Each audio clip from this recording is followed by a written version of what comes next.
Hi!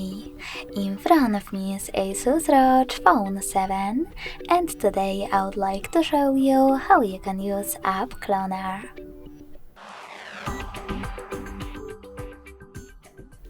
You need to begin by opening Settings and scrolling down to access Advanced.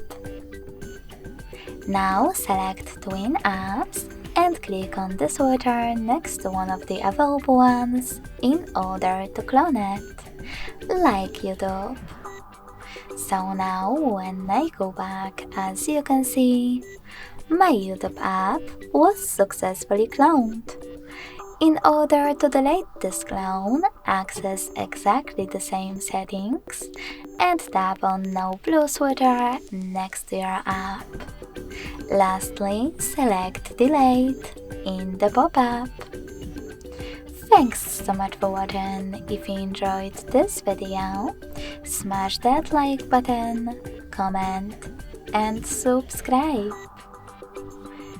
Bye!